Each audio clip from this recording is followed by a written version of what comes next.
inyota y'Imana anyotegwa n'ijambo ryayo.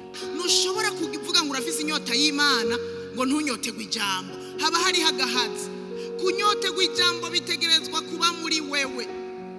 Sinzi inyota ufise y'ijambo no musi. Ibi nivyo yadusigiye bitubwira uko dukwiye kubaho. Ico ugenewe iragi ryawe, umurage wawe uri ngaha mu ijambo ry'Imana. Kandi ntuzomenya umurage wawe udasomye ijambo ry'Imana. Nimba tunyotegwa Imana, tugira inyota yo gusoma n'ijambo ryayo, niho tuzonamenya n'ivy'Imana itugombako.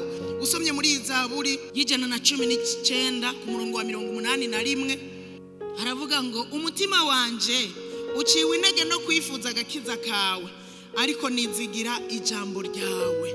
82 amaso yanje akobowe no kwifuza ijambo ryawe. Nukuvuga ngo ntaryama aguma arondera akaryo ko gusoma, nasinzira nyumva toryama dasomye.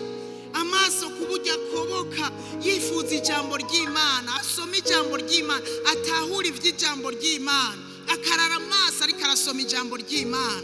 Ku murongo w'ijana na 23 haravuga ngo amaso yanje akobowe no kwifuza agakiza kawe n'ijambo ryawe rigororotse. Nukuvuga arafise inyota imubuza gusinzira, imubuza gutora itiro, yifuza agakiza n'ijambo ry'Imana rigororotse ko riba muri we kandi rigwiriye. Umurongo w'ijana na 31 uravuga ngo nasamitse akanwa ndahezagirika kuko nifuza amabwirizwa yawe. Nama nasamitse akanwa ndahezagirika, nfise inyota idasanzwe, nifuza amabwirizwa yawe, nifuza ijambo ryawe ko riba muri jewe rigwiriye.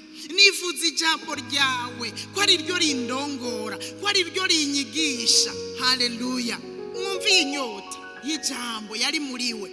Iwawe sinzi uko bimeze, ariko icyari kidukwiriye nuko ijambo ry'Imana riba muri twebwe. Umurongo w'ijana na 47 nawe uravuga ngo umutwenzi utaratambika ndagutabaza, amajambo yawe niyo nizigiye. Umutwenzi utaratambika mu yandi majambo butaraca ndagutabaza, kandi amajambo yawe niyo nizigiye. Ayizigiye ntashobora kureka kuyasoma.